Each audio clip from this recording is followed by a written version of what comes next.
Kiki. Tarakli!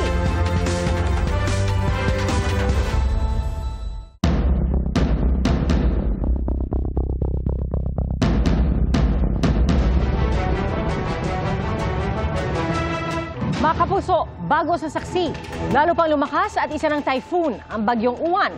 Ayon sa Pag-asa, napakalawak ng bagyo na batay sa satellite image ay halos sinlaki ng Pilipinas. Mahigit 1,000 kilometro ang sakop o diameter ng bagyo. Ibig po sabihin, abot mula Batanes hanggang hilagang bahagi ng Zamboanga. Hindi rin po inaalis ang posibilidad na maging super typhoon ito. Malakas, malawak at mapabinsala. Ganyan po ilarawan ng Pag-asa ang bagyong Uwan na patuloy na lumalapit sa Philippine Area of Responsibility. Naghahanda na ang iba't ibang lokal na pamahalaan sa Northern at Central Luzon. At mula sa Baler, Aurora, saksi live si Ian Cruz. Ian?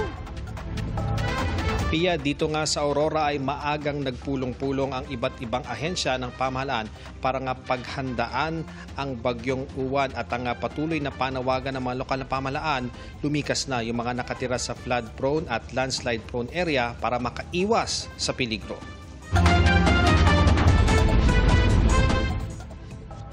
Patuloy ang pagpapakawala ng tubig sa Magat Dam sa boundary ng Ifugao at Isabela bilang paghahanda sa bagyong Uwan. Kanya-kanyang bilad ngayon ang aning palay ang mga magsasaka sa Isabela. Iniisip na ng ilan kung saan itatago ang kanilang mga alagang kambing. Pati yung mga alaga ko, talagang yung bubong nila tatalian ko rin. Kaya nakaraan ang daming namatay, 15 kambing. Ang ilan, di muna namili ng manok sa ibang probinsya. Mahirap naman po, baka mamaya mabutan kami ng bagyo sa daan. Sa Kapitolyo, nakahanda na ang gamit pang rescue, maging ang mga food pack. Kung mayroon hong umiral na tropical cyclone wind signals, ay in effect na ho yung liquor ban ho natin at yung ipinagbabawal ho ang lahat ng uri ng paglalayag, pangingisda at pagbiyahe ho sa dagat o ilog. Sa Baler, Aurora, may mga nagkansela na ng kanilang booking sa mga resort at hotel. So far, may mga nag-rebook na ng mga rooms nila. Yung iba naman, umaasa pa rin na lilihis yung bagyo. Ang ilang atraksyon sa lugar, gaya ng surfing, inaasahang magiging matumal. Walang maturuan ng surf eh. Walang turista, walang turista napunta. Gawa siguro ng bagyo. Ang iba, naghahanda namang lumikas. Itong araw na ito, lilipat na kami sa lugar na dapat namin lipatan. Kasi hindi na kami naghihintay na aabisuhan pa ng barangay. Delikado na nga yung panahon na yan eh. Sa bayan ng Dilasag, kinansela na kanina ang panghapong klase at trabaho sa gobyerno. Sa ganito pong kaaga pa lamang na paghahanda ay sana po'y lumikas na tayo para hindi po tayo magkaroon ng isang malalang sitwasyon. Sa Kalasyaw, Pangasinan, naglinis na sa mga ilog at inayos ang natibag na dike sa Barangay San Vicente. Tuwing po ang pag-iikot, although meron na tayong isang nakausap. And also, we are coordinating with other business establishments na maging alternate evacuation in the event na malakas talaga yung maging epekto dito sa ating bayan. Nagsagawa rin ng pre-disaster risk assessment ang Pangasinan PDRRMO. Nasa blue alert status na ang kanilang Emergency Operations Center. We strongly recommend for the LGUs to conduct preemptive evacuation. Habang wala pa yung epekto ng napakalakas na bagyong Uwan. Isinailalim naman sa blue alert status ang Baguio City.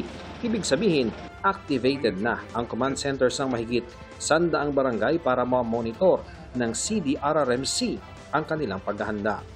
May inilagay na ring sirena sa isang drainage canal para magbigay hudyat ng forced evacuation kung sakaling umabot ito sa critical level. Sa ngayon, nakahanda na ang mga evacuation center, pati ang mga equipment kung kakailanganin. Sabi ng City Hall, pinangangambahan sa lungsod ang mga pagguho ng lupa.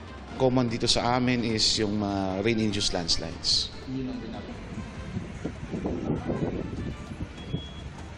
Pia, maghapong naging napakainit ng panahon dito sa Baler pero ngayong gabi ay nakaranas kami rito ng mahinang pag-ulan. Ayon naman sa gobernador ng Aurora, naka-preposition na ang mga pagkain, ang heavy equipment, gayon din ang mga rescue team. Pero patuloy pa rin nilang paalala, Pia, na sana daw ay lumikas ang mga nasa critical areas para nga walang maitalang casualty dito sa kanilang lalawigan. At live mula rito sa Baler, Aurora para sa GMA Integrated News, Ian Cruz, ang inyong saksi. Bukod po sa malakas na hangin, baha at landslide, nagbabala rin ang pag-asa sa posibleng storm surge o daluyong sa mga lugar na maapektuhan ng bagyong Uwan. Saksila, si Jamie Santos. Jamie? Pia, gamitin ang natitirang oras para maghanda para sa paparating na bagyong Uwan sa bansa. Ayon sa pag-asa, mapaminsalang hangin at maraming ulan ang dala nito sa malaking bahagi ng bansa. Bukas ng gabi, maaari na raw nating maramdaman ang masungit na panahon sa Eastern Seaboard o sa Eastern section ng Luzon at Visayas. Malawak ang sirkulasyon ng bagyo mula Eastern Seaboard ng Luzon hanggang Visayas. Sa lawak ng sakop ng bagyong Uwan, maraming lugar ang mararamdaman habang papalapit ito sa Luzon. Tomorrow evening po magsisimula na yung stormy conditions or yung masungit na panahon, especially dito sa Eastern Seaboard or sa Eastern section ng Luzon and Visayas. So prior to landfall, possible sa Sunday evening or Monday early morning dito sa Southern Isabela or Northern Aurora. Prior to landfall, kahit malayo pa itong bagyo, makakaranas tayo ng mga malalakas na hangin as well as yung mga malalakas na ulan, mostly over most of Luzon and dito sa eastern section po ng Visayas. Kaya nagbabala ang pag-asa lalo na sa storm surge o daluyong ng bagyo. Ang paghampas o pagpasok o pag-akyat ng tubig dagat mula sa baybayin papaloob sa lupa. Bigla ang pagtaas ng tubig dagat o matataas na alon sa mga low-lying area at exposed coastal communities na malapit sa landfall point ng bagyo. Posible ito sa mga lugar ng Isabela, northern portion ng Aurora. More or less, ito po yung tinatawag nating coastal flooding. No? Ito yung pagpasok ng tubig dagat further inland. Kaya yung mga coastal areas na mabababa yung lugar, sila po yung most susceptible sa storm surge. Posibleng umabot ng more than 3 meters yung height na ito. So more or less, ikukumpara po natin ito sa palapag ng building. No? Halos ka-height niya ang isang palapag ng building. Lalo-lalo na magsusuper typhoon ito. So malalakas na hangin ang dala nito. So habang papalapit ito over the eastern seaboard ng Luzon, or eastern coast ng Luzon, nandiyan po yung banta ng matataas na storm surge. Kapag sumabay daw ang storm surge sa malakas na ulan, mas mabilis na tataas ang tubig sa ilog at estero na nagdudulot ng bigla ang pagbaha. Sa mga nasa dagat baybayin sa mga coastal areas, yun po yung pinaka-susceptible talaga. Usually kasi yung storm surge, yan yung mas nakakamatay na hazard na dulot ng bagyo as compared, let's say, sa malalakas na hangin, malalakas na ulan. Since sila po yung unang nakakaranas talaga nung unang hagupit na dulot ng papalapit ng mga bagyo. Tulad ng Yolanda, ang pinakamapaminsalang bagyo na dumaan sa bansa, November din ito pumasok. Ayon sa pag-asa, karaniwan ang pag-intensify ng mga bagyo sa huling bahagi ng taon dahil sa mas malawak at mainit na karagatang tinatahak nito. In terms of track, at kung titingnan natin yung climatology, si Pepito yung usual, nasabi nating similar track nitong bagyong ito. So highest wind signal ay signal number 5 dahil prior to landfall, within the next 24 hours, magiging typhoon ito. And beyond that, magiging super typhoon ito. So, kumbaga, malawak pang karagatan ang tatahakin nitong bagyo prior to landfall over eastern section ng Luzon. Pia, sa pagpasok ng bagyong Uwan sa bansa, manatiling alerto at nakamonitor sa pag-asa para alam ang lagay ng panahon sa inyong lugar. Makipag-ugnayan na rin sa inyong mga LGUs para sa paghahanda sa inyong lugar. Live mula rito sa pag-asa para sa GMA Integrated News, ako si Jamie Santos, ang inyong saksi. Ititigil na muna ang mga biyahe ng barko sa Catanduanes bukas, lalo't inaasahang uulanin na ang lalawigan at ang iba pang bahagi ng Bicol. At mula sa Santa Elena, Camarines Norte, saksila si Darlene Can. Darlene? Pia, nagsimula ng umulan ng mahina dito sa bayan ng Santa Elena sa Camarines Norte. Pero nakahanda naman na raw ang local at provincial government para sa pagtama ng bagyong Uwan. Pati yung katabing probinsya ng Quezon ay naka-red alert na rin. Kahapon pa lang, Nagkaroon na ng strategy meeting sa MDRRMC Operations Center ang mga kawani ng Lopez Municipal Disaster Risk Reduction and Management Office kasama ang iba pang rescue and response teams. Tinalakay daw nila ang mga hakbang at estratehiya para makapagbigay ng maagap na impormasyon at pagtugon sa mga residente, lalo na sa mga bahaing lugar. Sa bayan naman ng Plaridel, inihahanda na ng Plaridel PNP ang mga gamit pang rescue at pagtugon sa mga maaapektuhan ng bagyo. Ayon kay Jonathan De Vera, Administrative and Training Officer ng Plaridel Quezon MDRMO, 3 sa 9 na barangay ang pinakabinabantayan nila sa banta ng baha, daluyong o storm surge at pagguho ng lupa. Sa linggo ng umaga, uumpisahan na raw nila ang paglikas ng nasa 100 pamilya. Sinisiguro ng lokal na pamahalaan ng Plaridel na sapat ang kanilang pondo at rescue and response equipment para tugunan ang paparating na bagyong uwan. Lahat naman gagawin lahat ng pamahalaan lokal just to be safe lahat para sa kaligtasan ng community. Hindi naman natin maiwasan yung impact niyan, pero at least ma-lessen po. Lalo na yung maiwasan yung pagkakaroon ng mga casualties, yung pagkamatay ng tao. Bukod sa Lopez, nasa ilalim na rin ng signal number 1 ng mga bayan ng Tagkawayan, Ginayangan, Calawag, Buena Vista, Katanawan, Mulanay, San Narciso, San Andres at San Francisco. Simula bukas, tigil na ang biyahe sa mga barko sa Virac, Catanduanes. Paghahandayan para sa bagyong uwan na pinangangambahang maging super bagyo at posibleng magdulot ng mapaminsalang baha, landslide, storm surge o daluyong. We cannot emphasize enough. Now is the time to prepare. Makailang beses na binibigyang diin ng Pag-asa, lubhang mapanganib at napakalaki nitong magiging bagyong uwan. Super typhoon category ang posibleng abutin nito. Itinuturing na super typhoon ng isang bagyo kapag ang lakas ng hangin nito ay sumampa na sa 185 kilometers per hour o higit pa. Ang ganyang hangin ay mas mabilis pa sa maximum speed limit ng mga kotse sa mga expressway. Kaya nitong sumira ng mga bahay at iba pang istruktura, lalo na yung mga gawa sa light materials. Kaya ring magpadapa ng mga palayan at magpatumba ng mga puno at poste. Ayon sa Pag-asa, mahigit 700 kilometers ang radius ng bagyo at nasa 1,500 kilometers ang diametro. Ibig sabihin, kaya nitong sakupin mula Batanes hanggang hilagang bahagi ng Zamboanga. At kung susukatin nga natin, yung around 700 to 750 kilometers po na radius, actually posibleng umabot pa dito sa may parting Metro Manila at yung mga nearby areas po sa may Central Luzon, Calabarzon, Mimaropa at natitira ng bahagi ng Visayas. Base sa latest forecast ng Pag-asa, naasahan pa rin na papasok ang bagyong uwan sa Philippine Area of Responsibility mamayang hating gabi o bukas ng umaga. Linggo ng madaling araw, posibleng umabot na sa super typhoon category sa layong 305 kilometers silangan ng Virac, Catanduanes. Linggo ng hapon naman, halos malapit na ito sa silangang bahagi ng Central at Southern Luzon o 575 kilometers silangan ng Infanta, Quezon. Sa pagitan ng linggo ng gabi at Lunes ng madaling araw, maaaring tumama ito sa kalupaan sa Isabela o Aurora. Pero paalala ng Pag-asa, hindi lang dapat ang dalawang lalawigang ito ang maghanda para sa posibleng landfall. Kung titingnan natin yung center track, ito pong Aurora, Isabela-Aurora area. Pero yung sakop ng area of probability, posibleng, is either mas maging maagang landfall somewhere over the Bicol region or dito sa may bandang Quezon area or up to the Isabela-Tuguegarao area. Maaga ring nagtaas ng wind signal ang Pag-asa.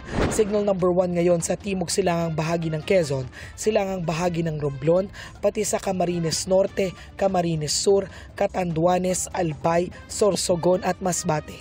Gayon din sa Northern Samar, Eastern Samar, Samar, Biliran, Leyte, Southern Leyte, Hilaga at gitnang bahagi ng Cebu, kabilang ang Bantayan at Camotes Islands, pati sa hilagang silangang bahagi ng Bohol, hilagang bahagi ng Negros Occidental, hilagang silangang bahagi ng Capiz, at hilagang silangang bahagi ng Iloilo. Signal number 1 din sa Dinagat Islands at Surigao del Norte.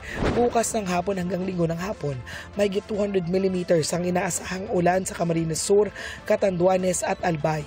Uulanin din ang ilang bahagi ng Cagayan Valley, Cordillera, Central Luzon, Calabarzon, Mimaropa, Bicol Region at Eastern Visayas. Pagdating ng Linggo ng hapon hanggang Lunes ng hapon, mas malakas ang buhos ng ulan sa Aurora, Nueva Ecija, Cagayan, Isabela, Quirino, Nueva Vizcaya, Apayao, Kalinga, Abra, Mountain Province, Ifugao, Benguet, Ilocos Norte, Ilocos Sur, La Union at Pangasinan. Dahil sa inaasahang epekto ng Bagyong Uwan, nag-abiso ang Land Transportation Office sa Bicol na kung maaari ay hindi muna ituloy ang mga non-essential na biyahe, kabila ang mga papunta at pabalik ng Masbate at iyong mga nagdurugtong sa Visayas at Mindanao sa pamamagitan ng mga port sa Matnog, Pilar at Pio Duran, pati na ang mga biyahe papunta at pabalik ng Catanduanes via Tabaco Port.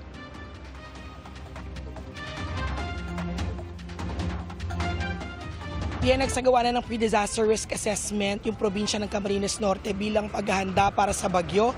At sa probinsya naman ng Quezon ay kanselado ang klase sa lahat ng antas, pati na yung pasok sa government offices maliban na lang para sa essential workers. Bukas po yan. Yan ang latest mula rito sa Camarines Norte. Ako po si Darlene Kai ng GMA Integrated News, ang inyong saksi. Nakahanda na po ang mga evacuation centers sa ilang barangay na laging binabaha sa Quezon City. At tiniyak ding gumagana ang mga pumping stations sa Metro Manila. Saksi si Chino Gaston. Nakatupi na ang ilan sa naglalakihang billboard sa Metro Manila. Mainit ang panahon kanina, bagamat paminsan-minsan may pag-ulan. Pero pinaghahandaan ang Bagyong Uwan na ayon sa Pag-asa ay posibleng maging super bagyo.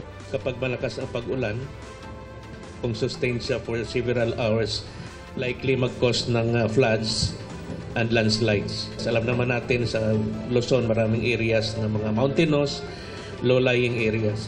Ang MMDA tiniyak na gumagana ang 70 pumping station sa Metro Manila. Babantayan sa command center ang posibleng pagbaha at traffic.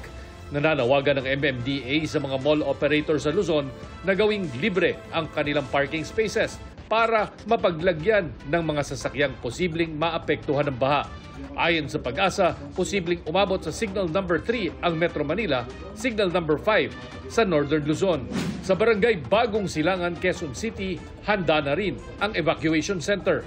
Yung mga naghihintay po dito ay yung comfort nila, kasi para mabalik yung dignidad sa kanila na kapag nabahaan ay maging maayos yung kanilang tutuluyan. Naroon na ang mga tent at nakastandby na rin ang mga lulutuin para sa mga evacuee. Gayon din ang mga gamot para sa mga sugatan at doxycycline na pangkontra sa leptospirosis. May pwesto rin para sa mga alagang hayop. Sa Barangay Del Monte, nakastandby ang rubber boat at relief goods. Maaga rin silang magpapalikas ng mga residente. Sakaling umapaw ang San Francisco del Monte River, ay inilatag na nila ang lubid sa mga looban ng barangay. Pagmula sa dulo ng looban hanggang paglabas, kung hanggang saan po yung tubig na makakalabas po sila, kasi napakalakas po ng current dito, makakatulong po sa kanila yun para makalabas po sila in case na matrap po sila sa loob. Sa Batangas, nagkasa ng clearing operations para maiwasan ang matinding pagbaha. Nag-inspeksyon na rin ng mga drainage at iba pang daluyan ng tubig sa Zambales. Sa taya ng OCD, mahigit 8.4 milyon na individual ang maapektuhan ng Bagyong Uwan sa Ilocos Region, Cagayan Valley, Cordillera, Central Luzon, Calabarzon, Mimaropa, Bicol Region. Bilang paghahanda sa epekto ng super typhoon, payo ng OCD, mag-imbak ng supply na tubig at pagkain para sa 3 hanggang 5 araw. At asahan din daw ang posibleng mga brownout at pagkawala ng telco at internet signal. Nag-abiso ang Office of Civil Defense sa mga taga Luzon at Visayas na maghanda na ngayon pa lang para sa posibilidad ng mga pagbaha at landslide. We are urging everyone, including our local government units, to implement na po yung ating mga preemptive or preparatory activities, no? In preparation dito sa possible impact nitong Uwan. Hindi lang po hangin ang kalaban natin dito. Nandyan po ang banta ng matinding pag-uulan. Hinimok ng mga otoridad ang mga LGU na magpatupad na ng preemptive evacuation. Dapat daw sa linggo pa lang ay nasa evacuation center na ang mga residente, lalo na sa mga nasa high-risk area. Marami ho dun sa mga namatay, dun sa experience natin kay Tino ay mga nabagsakan ng puno o kaya ng kahoy. Maaaring magkaroon tayo ng mga cuts and lacerations and other traumatic injuries sa mga lumilipad na yero, sa mga lumilipad na mga bagay. So pag tayo po ay pina-evacuate, ang pinakaligtas na lugar po is yung evacuation center. Para sa GMA Integrated News, ako si Chino Gaston, ang inyong saksi. Sa pagbisita ni Pangulong Bongbong Marcos sa Cebu, ipinag-utos niya ang agarang paghati ng tulong sa mga nasalanta ng Bagyong Tino. Ganyan din ang pag-relocate sa mga naninirahan sa no-build zone na lugar. Saksi, si Alan Domingo ng GMA Regional TV. Alas 12:30 ng tanghali dumating si Presidente Bongbong Marcos sa Barangay Kutkot sa bayan ng Liloan kasama ang ilang opisyal. May mga taong umaga pa lang ay naghihintay sa kanyang pagdating. Bit-bit ang karton na may nakasulat na kanilang hinaing at panawagan ng tulong. Ayon sa kanila, wa pa sila umanong natanggap na tulong mula sa pamahalaan. Nangako naman ang Pangulo na tutulungan ang mga taong napektuhan ng dilubyo. Kasama niya ang mga cabinet secretary at mga lokal na opisyal sa Liloan. Pinuntahan ni PBBM ang evacuation center. Sinimula naman ng DSWD ang pamimigay ng ayuda sa mga nabiktima ng Bagyong Tino. Sunod na binisita ni PBBM ang mga nabiktima ng bagyo sa Talisay City na pansamantalang nanununuyan sa Talisay City Sports Academy. Pinuntahan din ng Pangulo ang lugar malapit sa Mananga River na isa sa mga grabing nasalantaan ng umapaw ang tubig sa ilog. Mula sa Talisay, dumiritso ang presidente sa Cebu Provincial Capital at dito nakipagpulong sa representante mula sa iba't ibang ahensya ng gobyerno para maki-update sa mga nangyari mula nang manalasa ang bagyo. Ipinag-utos niya ang agarang pagbibigay ng ayuda sa mga nabiktima ng bagyo. Ipinapasiguro rin ng Pangulo na nasa maayos na kondisyon ang mga evacuees. Git ng Pangulo dapat ma-relocate ang mga biktima na nanirahan sa no-build zone. Ipinapatayo naman ng Department of Human Settlements and Urban Development or DSUD ang temporary shelter sa mga biktima. Nagbabala na ang presidente sa banta ng dala ng Bagyong Uwan na papasok sa Philippine Area of Responsibility. Sa no-build zone, kaya't kailangan silang i-relocate. So yun din, isa pa yun ginagawa namin. Napag-usapan namin ng mga local government units dito sa Cebu to include the provinces, the municipalities and the cities, ay pinag-usapan namin kung paano saan natin ilalagay dahil umaasa kami sa LGU para makahanap ng lupa. Para sa GMA Integrated News, ako si Alan Domingo ng GMA Regional TV, ang inyong saksi.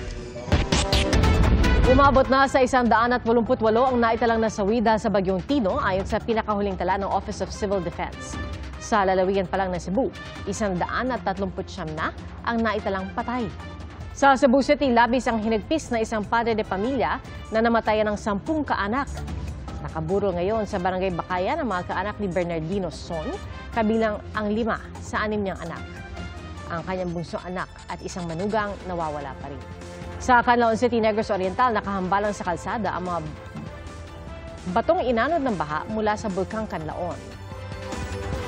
Sinabi ngayon ng Department of Justice na kakasuhan ang ilang dati at kasalukuyang mga mambabatas matapos silang pangalanan ng mga whistleblower kaugnay sa mga maanumalyang proyekto kontra baha. Saksi si Salima Refran.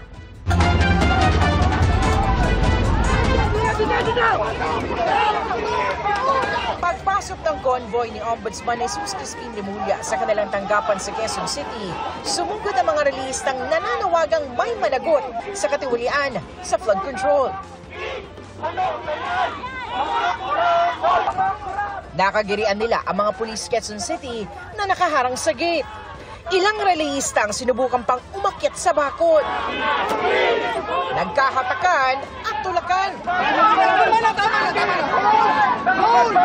Gate ng mga relista, huwag mamili ng pananagutin at wala dapat pagtakpan. Inikisan nila ang mga larawan ni na Pangulong Bongbong Marcos, Vice President Sara Duterte, Ombudsman Remulla at logo ng isang contractor na nasa likod umano ng flood control project sa Cebu. Dapat ay isama si Marcos Jr. na iimbestigahan dahil naniniwala kami na si Marcos Jr. ang pangunahing korap dito. Siya ang pumirma ng napakalaking pondo para sa flood control project. Hiling din ng grupo, imbestigahan ng Ombudsman ang mahigit 4 na flood control project sa Cebu na nagkakahalaga ng halos 27 bilyong piso. Kailangan may managot dito sa Cebu flooding disaster. Sino ang mga opisyal na nag-approve ng permit para sa real estate, quarrying, reclamation, mining na responsable dito sa baha? Sino ang responsable sa mga substandard na flood control project sa Cebu? Ayon sa Office of the Ombudsman, nakikiramay sila sa mga nasalanta ng Bagyong Tino. Inatasan nito ang isang special task force para imbestigahan ang mga proyektong dapat pumigil sa pinsala ng bagyo. Sinusubukan pa namin hingi ng pahayag ng Pangulo. Maging ang mga lumahok sa Black Friday protest sa Menjola at White Friday protest sa EDSA Shrine, kinundena ang anilang nakamamatay na epekto ng katiwalian sa mga proyekto kontra baha. Ayon sa DOJ, ikinanta na ng ilang iniuugnay sa anomalya ang kanilang nalalaman. Kabilang sina dating DPWH Undersecretary Roberto Bernardo, mga dating DPWH engineer na sina Henry Alcantara, Bryce Hernandez, JP Mendoza at RJ Domasic, at ang kontratistang si Sally Santos. Itinuro rin daw nila ang kanilang mga nakatransaksyon, kabilang ang ilang senador at kongresista. We already have a handful of senators, a handful of congressmen. We have evidence, for instance, linking a kickback mechanism but passes through an intermediary. I'm very happy to say that they are telling everything. So at this point in time, we believe that there is now sufficient evidence to implicate even politicians. Aabot sa 1 bilyong piso ang halagang ibabalik nila sa gobyerno. Cash, real properties, land, houses, as you said, jewelry, motor vehicles. That is part of the negotiation. And they are also saying that everything that was already frozen in their accounts. Inihahanda na rin ang kasunduan para mapabilang sila sa Witness Protection Program. Pero kailangan masunod ang reglamento sa ilalim ng batas. Their testimony should be absolutely necessary for the prosecution of the case and that they are not the most guilty in the scheme of the crime. We are not giving any blanket immunity to any of the whistleblowers. And they have agreed to that and they understand the situation. But we will give specific immunity for each particular case where their testimony will be used. Sa ngayon, hindi raw kasama ang mga kontratistang Sara at Curly Discaya sa mga kumanta. They have stopped coordinating with us. But the office is always there, open if anybody, any possible whistleblower would come forward. Ayon sa DOJ, unang masasampahan ng kaso sa korte ang mga sangkot sa ghost project sa Bulacan. Sa Lunes ang simula ng preliminary investigation. So on Monday, November 10, they will be confronted with all the evidence gathered by the task force and they will have their opportunity to explain their side. Para sa GMA Integrated News, ako si Salima Rafra ng inyong saksi. Bagsak sa brake safety standards ang halos kalahati ng mga ininspeksyong pampublikong sasakyan mula po Enero hanggang Setyembre. Ayon po yan sa isang grupo, kaya panawagan nila, i-require na ang automated na inspeksyon sa preno ng mga PUV. Saksi, si Oscar Oida. Matagal ng commuter pero kinakabahan pa rin ang 78 anyos na si Aling Lori kapag sumasakay sa jeepney. Siyempre, lalo na sa mga kagaya namin may edad, di ba? Kakatakot naman, saka mahirap na ospital ngayon. Pag yung kaskasero yung driver, bumaba ka. Tila may paghuhugutan naman dahil sa dami ng mga mapanganib na insidenteng kinasangkutan ng mga sasakyan. Halos 20,000 na yan sa buong bansa mula Enero hanggang Agosto ngayong taon, ayon sa datos ng PNP-HPG. Pangunahing dahilan umano ay kung di pagkakamali ng driver, mechanical error.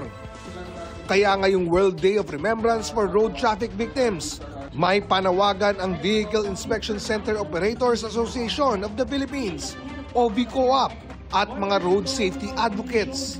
Tuwing may na-aksidenteng truck, bus o jeep, ano po ang laging dahilan? Nawalan ng preno. Bakit hindi natin gawing mandatory ang brake testing? Lumalabas umano sa ginawang pagsusuri ng VCOAP na halos kalahati o 47.3% ng mga PUV na na-inspeksyon mula Enero hanggang Setyembre 2025 ay bagsak sa brake safety standards. Kaya panahon na nilang i-require ang automated brake inspection sa mga pampublikong sasakyan. Posible naman ayon sa Transportation Department. Yun nga lang, medyo mahaba po yung spend na time para po maglabas ng policy na gano'n. Kasi po, batas ang pinag-uusapan natin eh. Dadaan pa po yan through legislation bago po maglabas ng memorandum circular ang DOTR. Para sa GMA Integrated News, ako si Oscar Oida, ang inyong saksi! Bistado sa Pasay City ang 6 na kolorum na van na iligal na naghahatid ng mga pasahero pa probinsya. Nahuli yan ang PNP Special Operations Division at HPG LTO Task Force Limbas sa mga basement parking sa 3 magkakahiwalay na mall. Tinakita ng 6 na driver at in-impound ang mga kolorum na van na biyaheng Cavite, Laguna at iba pang bahagi ng Southern Luzon.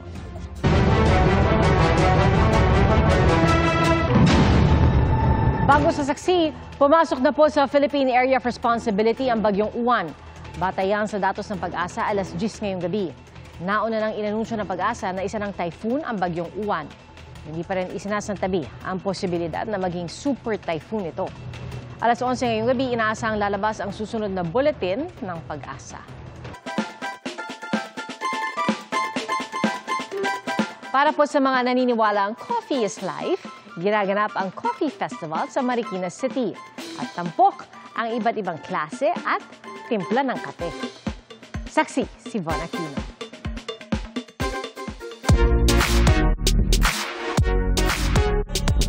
Gising na gising ang coffee lovers sa unang gabi ng 2025 Coffee Festival sa Freedom Park, Marikina City. Bawat local cafe at artisan brews booth, dinumog ng mga naghahanap ng coffee fix. I'm able to try different flavors, especially na ako kasi mahilig ako sa sweets. Different flavors talaga, and then able to make different connections with other people. Ang coffee shop na ito gumagawa ng kape with a twist, ang Honey Lemon Americano na may burnt rosemary pa. May bibingka rin na perfect partner sa kape. Ang kape nakakapagpasigla ng diwa at tulad ng kape, sumisigla rin daw ang industriya ng kape dito sa Marikina City kaya nag-organize ang LGU ng Annual Coffee Festival. We're doing this to promote the coffee community of Marikina. Karamihan dito ito si mga third wave coffee shops din. So yung mga coffee shops dito, sila yung mga dinadayo talaga ng mga tao. Sa 3 oras na pagtitinda ng coffee shop na ito, halos 400 cups na raw ang kanilang nabibenta. Ang ganda talaga ng project ng Marikina, dagdag sales talaga. Malaking tulong to sa community namin na coffee shops, lalo na yung maliliit kasi napopromote po yung shops namin.